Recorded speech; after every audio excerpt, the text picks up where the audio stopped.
introduciré a la tierra que juré a sus padres, tierra que fluye leche y miel. Y ellos comerán hasta saciarse y engordarán y se volverán a dioses ajenos y les servirán y me harán enojar e invalidarán mi pacto. ¡Wow! O sea, les está diciendo, fíjense, cuando Dios está diciendo acá que invalidarán mi pacto, no estaba diciendo que Dios lo iba a invalidar, sino que estaba diciendo que la desobediencia del pueblo iba a invalidar la parte del pacto del pueblo, pero no la de Dios. Dios les advirtió, fíjense. Ahora, ¿por qué Dios no se buscó a otro pueblo sabiendo que lo despreciarían? Porque Él no puede cambiar. Porque cuando Dios promete, Dios cumple. No es como aquel novio que te dijo te quiero y a última hora tenía otras 2 novias por ahí, ¿verdad? O como el marido o la esposa que dice te amo y viene aquí al altar y resulta que después, tiempo después, se encuentra que tiene un querido por ahí o una querida, ¿verdad? Dios no es así. Dios no cambia. Cuando Él dice te voy a bendecir, Dios te va a bendecir porque Él no cambia. Porque tú sí cambias, mi hermano. Yo cambio, pero Dios no cambia. Por eso Él no se buscó a otro pueblo. Al igual que Israel, cuando satisfacemos nuestras necesidades, a menudo nos apartamos de Dios. La última vez hablé acerca de unas estadísticas, ¿verdad? En el tiempo de la gran recesión, ¿se acuerdan? Los cristianos, digamos, en los Estados Unidos daban un 3.3%. 3.3%. Pero ahora cuando la economía está buena, ahora que las vacas están bien gordas, ahora que tú no estás lamentándote porque estás perdiendo tu casa, ahora porque tienes más trabajo del tiempo que tienes para trabajar, ahora que tienes abundantemente, ahora que el pueblo de los Estados Unidos tiene abundantemente, en lugar de dar 3.3% da un 2.5%. O sea, mientras más tenemos, menos damos. Y nos notamos, miren, yo no lo hago esto para avergonzar a nadie, pero ¿saben quiénes son las personas más fieles acá? Las personas retiradas son las más fieles en la iglesia, que dan de lo poco que reciben, ¿verdad? De lo poco, óyame, de lo poco, porque realmente un chequecito del seguro y un suplemental no es gran cosa. Apenas se sobrevive con ese dinero. El que ha tenido padres acá ya retirado sabe de eso. Pero son la gente más, digamos, que menos gana, es la que más da. Y eso de alguna manera debe ser una reprensión a aquellos que podemos dar, pero no lo hacemos. Y esto es el problema de la naturaleza humana. Es que mientras más tenemos, más creemos que nosotros tenemos la fuerza para poder ganarnos la vida y por lo tanto merecemos. Y Dios no se lo merece. Eso es lo que estamos diciendo a veces. En lugar de obedecer la palabra de Dios, a menudo rechazamos su palabra, como lo hicieron en los tiempos de Nehemías. ¿Qué dice Nehemías 9:26? Dice, pero provocaron tu enojo porque se rebelaron contra ti y tuvieron en poco tus leyes y mataron a tus profetas porque les hacían ver su maldad, que se volvieran a ti, pero ellos cometieron actos muy repugnantes. O sea, encima de que los profetas regresaban, los reprendían y le decían la verdad, encima de eso el pueblo era rebelde y se volvía en contra de Dios. No obstante, Dios sigue diciendo, Dios sigue llamando a su pueblo, aún en medio de su rebeldía, aún en medio de nuestra rebeldía, aún en medio cuando nosotros no obedecemos a Dios, Dios sigue llamando. He aquí, estoy a la puerta y llamo. Dios está constantemente llamándonos. Así como Él nos llamaba antes de venir a Cristo Jesús, que envió varios amigos a compartirnos de la palabra de Dios, que tal vez visitamos varias iglesias y por fin aceptamos a Cristo. Por fin. Así Dios estuvo tocando la puerta de nuestro corazón. Y de igual manera Dios no dejó de tocar la puerta de nuestro corazón, porque Él sabe que el humano es obstinado. Y por eso Él sigue tocando la puerta de nuestro corazón. ¿Qué dice la otra parte ahí en el verso 7? Ahí Miqueas 3:7 dice, volveos a mí y yo me volveré a vosotros, ha dicho Jehová de los ejércitos. Él insta a su pueblo a regresar a la verdad. Las bendiciones de Dios, hermanos, se mueven en la dirección, fíjese, Toda bendición de Dios se mueve en la dirección hacia donde Él nos llama, no en la dirección que queremos ir.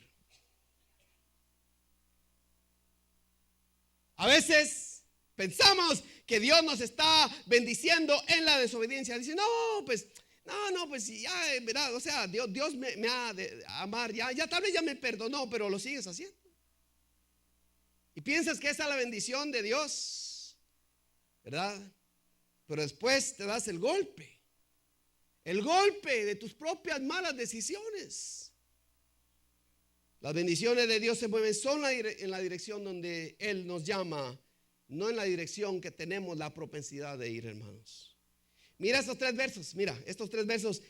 En primer lugar, Oseas señala el problema. Él dice, él declara cuál es el problema. Oseas 14:1 dice, Israel, vuélvete al Señor tu Dios, por causa de tu pecado has caído. Si muchas personas han caído por causa de su pecado, no por el pecadote que ahora están, ¿verdad?, confrontando. No, fue por el pecadito, el pecadillo, como dicen en el latín, el pecadillo, ¿verdad? Ese pecadito chiquito, esa piedrita en el zapato, ¿verdad?, que te molestaba, pero no, y después se te hizo roncha. Y de último te tuvieron que amputar la pierna, espiritualmente hablando, ¿no? ¿Por qué? Porque por una piedrecita. Si no, pregúntele a un diabético. Por una heridita chiquita. Muchas personas han perdido, ¿verdad?, una parte de su cuerpo. Él dice, por causa de tu pecado has caído. Entonces Jeremías ofrece la solución. Jeremías 3:22 dice, vuélvanse a mí, hijos rebeldes. Miren, vuélvanse a mí, hijos rebeldes. Yo sanaré sus rebeliones. O sea, llega Dios y dice, ¿saben qué? Miren, yo sé que ustedes son testarudos, hombre. Sé que ustedes son necios. Mejor vuélvanse a mí, y cuando se vuelvan a mí, yo mejor voy a sanar su rebelión. Porque ustedes no pueden. Ninguno de nosotros tiene la capacidad de sanar nuestra rebelión. Ninguno de nosotros tiene la capacidad de sanar nuestra necedad. Ninguno de nosotros. Todos tenemos la tendencia de ser necio. Mire, cuando yo era adolescente era necio y medio, óigame. Necio, muchacho necio. Me metí en problemas, casi pierdo la vida 2 veces, precisamente por irme a meter a lugares donde no debí haber metido. Cuando me aparté de Dios. Y mi mamá me llamaba, me decía, hijo, tenga cuidado. Mi hermana me exhortaba, me regañaba y me decía, no vayas, ¿verdad? Y yo le decía, no, yo no vengo a pedirte permiso, solo te vengo a avisar de que voy a ir. ¿Sí? Era testarudo, necio. Y le doy gracias a Dios que un octubre, hermanos, un día en octubre, el Señor me alcanzó de nuevo y vi la luz de nuevo y pude regresar al Señor. Si no, hoy quizás ni siquiera estuviera acá. Todos tenemos, ¿verdad?, esta tendencia. Entonces Dios da la solución. Él dice, mejor vengan, yo los voy a sanar su rebelión. Pero si no damos el salto gigantesco hacia Dios, el tercer versículo acá es Santiago, que dice que Él acepta pasitos. Dios acepta pasitos. Santiago 4:8 dice, acérquense a Dios y Él se acercará a ustedes. O sea, ¿no puedes dar el paso hacia Dios? Pues da un pasito, acércate, por lo menos camina en dirección a Dios. Porque mientras más cerca estás, más cerca está Dios de ti. No es que Dios se aleje de nosotros, es que nosotros somos los que nos alejamos de Dios. Y Él nos está dando este cuadro, ¿verdad? De que al nosotros acercarnos a Dios, Dios también responde con misericordia. Teniendo en cuenta su promesa de sanar su rebelión y de curar sus corazones errantes, suponemos que el pueblo de Israel querría volver a su Redentor, ¿verdad? No. En lugar de regresar de todo corazón, niegan que tienen un problema. En lugar de orar para formas prácticas para renovar su nuevo amor, su primer amor, responden como si nunca hubieran hecho nada malo. ¿Qué dice ahí la última parte en el versículo 7? Leamos, dice, mas dijiste, ¿en qué hemos de volvernos? Fíjese. La Nueva Traducción Viviente dice, la traduce así, dice: pero ustedes preguntan, ¿cómo podemos volver cuando nunca nos fuimos? O sea, Dios, yo siempre he estado aquí en la iglesia. Yo siempre he creído en ti. Nunca he ido a otro Dios y siempre he estado acá, ¿verdad? ¿Verdad? No digo malas palabras, no insulto, ¿verdad? Soy tacaño, pero esa es de naturaleza, pero no soy malo, ¿verdad? Si es que lo reconocemos. ¿Cómo podemos volver cuando nunca nos fuimos? Decía el pueblo. La persona, miren, la persona que es más difícil de arrepentirse no es la que dice me arrepentiré mañana, porque esa tiene esperanza, sino la que dice yo también creo en Dios. Esa es la persona, ¿sí? Yo también creo en Dios. Yo también quiero en Dios como tú. Pero saber que Dios, ¿verdad? O sea, no niegan, no dicen soy ateo, dicen no, yo también creo en Dios. ¿No? Tampoco es más fácil, digamos, de arrepentirse, es más difícil de arrepentirse al que dice ¿dónde estaba Dios cuando yo lo necesitaba? Porque para esa persona por lo menos hay esperanza. Por lo menos está diciendo dónde estaba Dios. El que no tiene, digamos, el que es más difícil de arrepentirse, el que dice Dios está en todas partes, no solo en tu iglesia, ¿verdad? Dios está en todas partes, no solo en tu iglesia. Dios está en todas las religiones, no solo en la tuya, ¿verdad? Dios escucha todas las oraciones, todos los caminos llevan a Dios. Esta es la persona más difícil de arrepentirse, porque piensa que no está haciendo nada malo. ¿Cómo puedes volver si crees que nunca te has ido? ¿Cómo puedes arrepentirte si crees que nunca has hecho nada malo? Ahora, ¿qué tiene que ver esto con los diezmos? Porque es el contexto. Dios está preparando, por así decir, el corazón del pueblo para él, digamos, explicarles por qué razón es que le han robado a Dios. Tenme paciencia, al rato respondo esa pregunta. ¿Cuál es la conexión? Necesitamos, hermanos, miren, aprender del hijo pródigo. Una pregunta: ¿por qué, miren, por qué terminó este hijo en tan grande problema? ¿Por qué? ¿Por qué terminó en tan grande problema? Si todo lo tenía, ¿por qué razón? ¿Saben por qué? Porque se gastó cada centavo que recibió del padre como herencia que él no había ganado. Ese fue su problema. Pensó que el momento que recibía su herencia era su herencia. Ese fue el problema. El primer paso que él dio para volver a Dios fue volver en sí. Dice que volvió en sí, ahí en Lucas 15, volvió en sí. Para volver en sí debes preguntarte, aquí hay 4 preguntas. ¿Cómo llegué aquí? Esa es la primera pregunta. ¿Cómo llegué aquí? ¿Saben por qué? Porque todos queremos buscar a alguien a quien culpar. Es que yo estoy así porque mi papá me hizo. Estoy así porque mi mamá me hizo. Estoy así porque me abusaron. Estoy así porque siempre, en donde quiera, cualquier trabajo que yo hoy, les caigo mal a todos. Estoy así porque soy latina y soy morena. Estoy aquí porque soy fea. Estoy aquí porque soy gorda. O sea, ¿sí? Buscamos a alguien a quien echarle la culpa. La primera pregunta es, ¿verdad? ¿Cómo llegué aquí? O sea, ¿cuáles fueron los pasos que yo tomé previo a llegar acá? Cuando uno llega a una situación difícil, uno no amanece. Son pocas las situaciones, tal vez las tragedias, un accidente que es inexplicable, una muerte súbita, eso se entiende. Pero la mayoría de problemas, hermanos, no llegamos a través de una tragedia, llegamos a través de pequeños pasitos de desobediencia hasta alejarnos de Dios. El drogadicto no llegó a ser drogadicto hasta que probó primero su cigarro y de ahí se graduó a marihuana. Y de marihuana se graduó a una inyección. No es así por así. La pregunta es, ¿cómo llegué acá? El segundo paso del hijo pródigo fue reconocer su hambre. No culpó a nadie por su hambre, sino que se vio a sí mismo. Se evaluó a sí mismo. La segunda pregunta acá es que debes reconocer: yo podría estar mejor. Esa es la segunda. Yo podría estar mejor. El tercer paso del hijo pródigo fue comprometerse a volver, fíjense, porque algunos quieren volver pero no se comprometen. Todos queremos solucionar los problemas, ¿verdad que sí?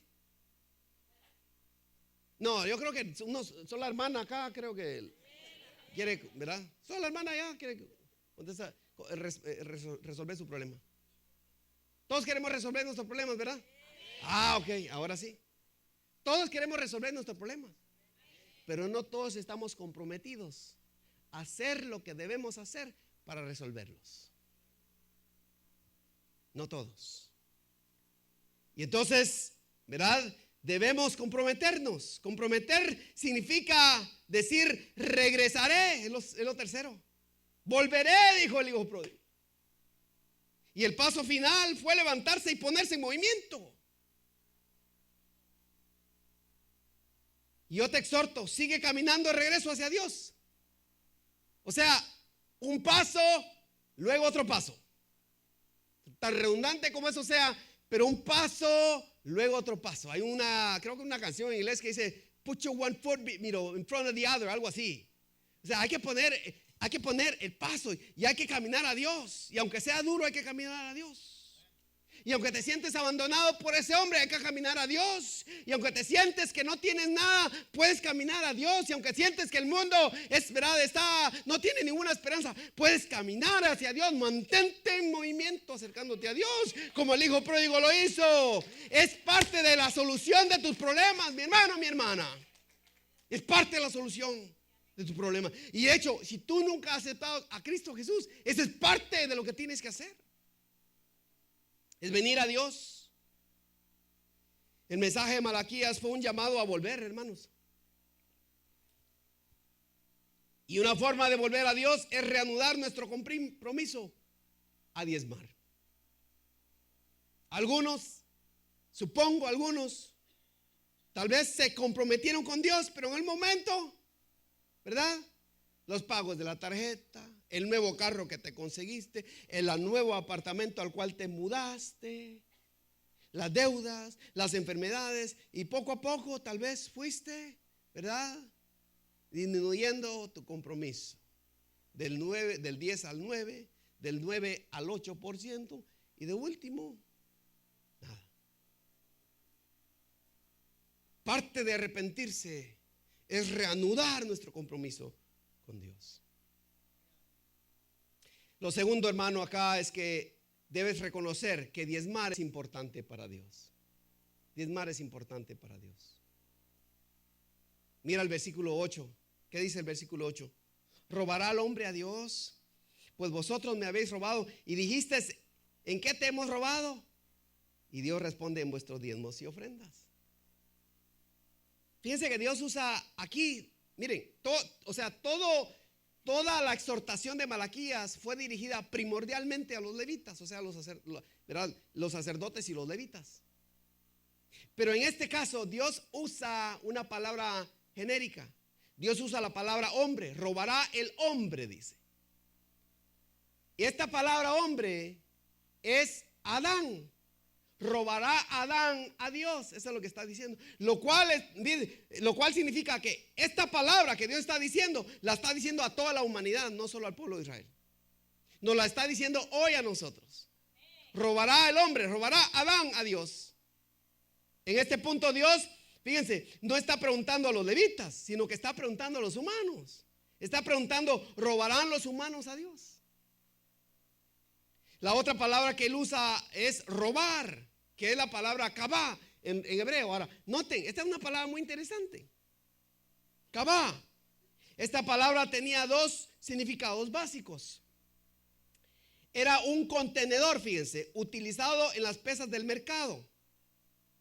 Por eso, nosotros la palabra cabal la sacamos del hebreo, kabá.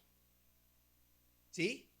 Cuando los judíos llegaron a España, por allá, por el 1100, por ahí, y empezaron a culturizar, a judaizar a España, los españoles adoptaron esta misma palabra, cabal. Es la misma palabra.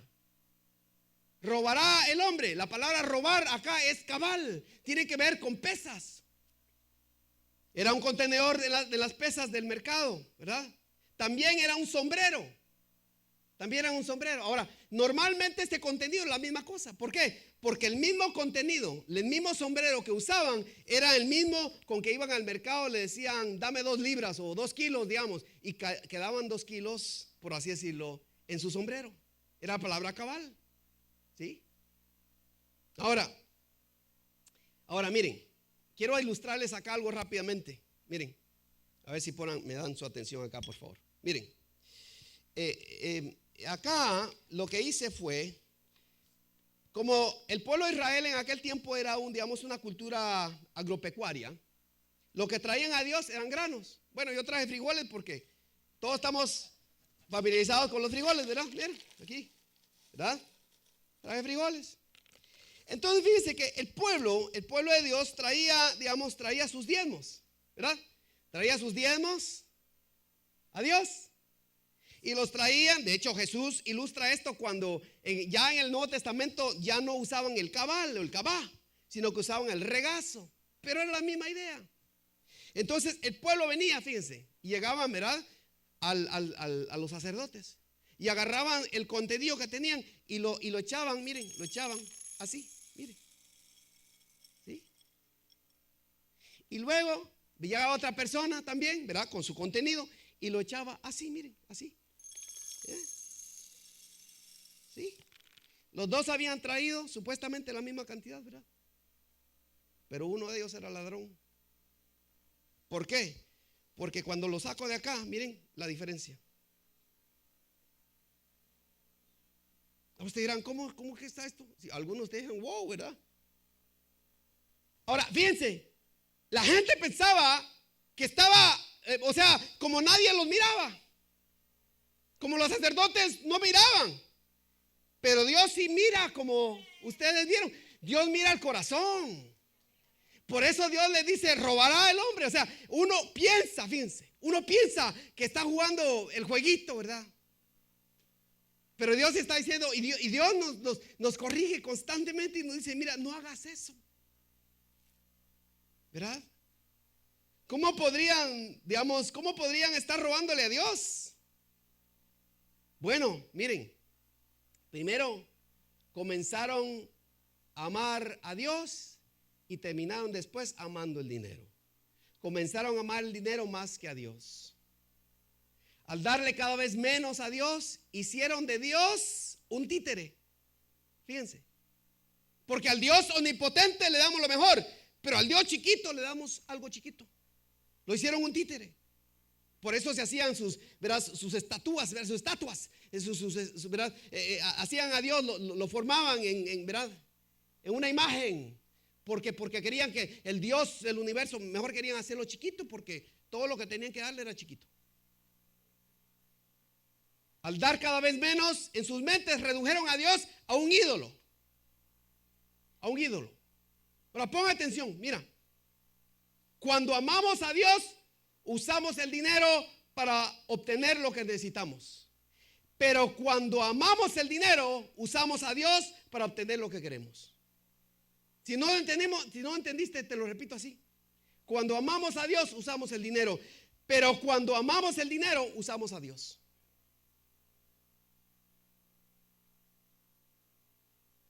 Dios nunca roba porque nunca cambia. Él siempre nos da el 100% de lo que necesitamos. Nunca deja de cumplir sus promesas, porque Él cuando se compromete 100%. Y si te promete algo y te dice te lo voy a dar, te lo da, porque Dios nunca cambia. No es como nosotros que queremos jugar el jueguito, el truquito.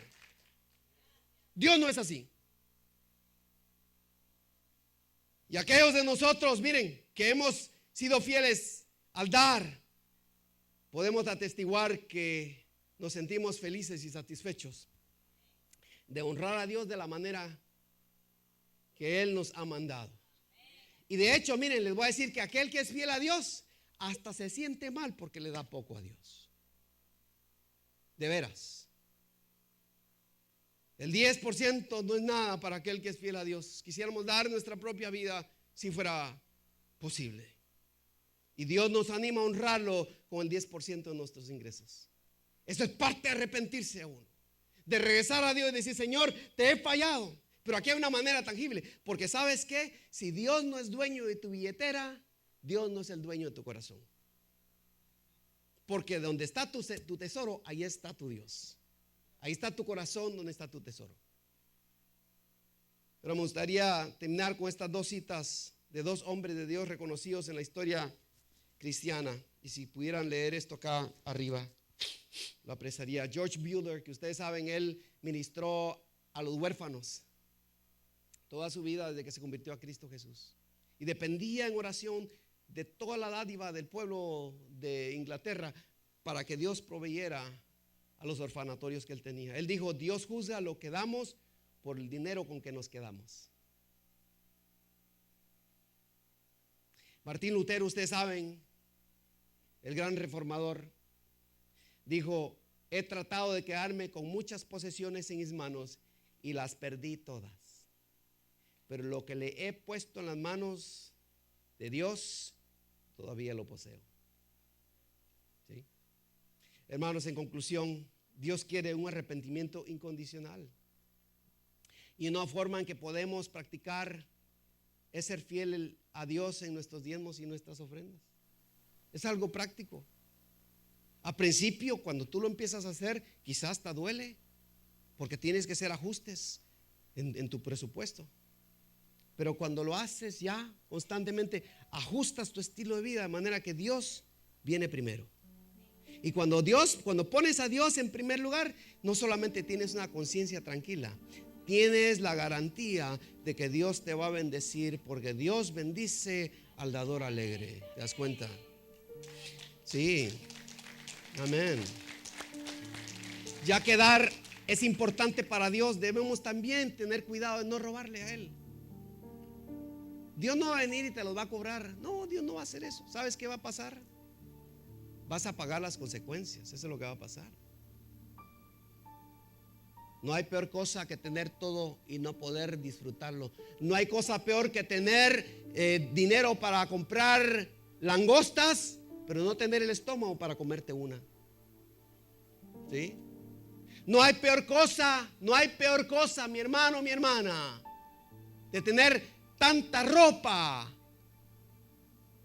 pero tener una enfermedad que ni siquiera te permite salir de tu casa para ponerte la ropa bonita que tu riqueza te ha comprado. Cuando estás con Dios, mira, aún sencillamente, ¿saben? Nosotros, mi esposa y yo, decidimos hace años vivir tan sencillamente como fuera posible. Ahora, esa es una lucha, por supuesto, porque no siempre se puede vivir sencillamente. Pero dispusimos, miren, hicimos un compromiso con el Señor hace muchos años, de que el carro que íbamos a tener iba a ser el promedio de la congregación. Por esa razón, ustedes saben, yo puedo ir a agarrar mi tarjeta y comprarme un BMW.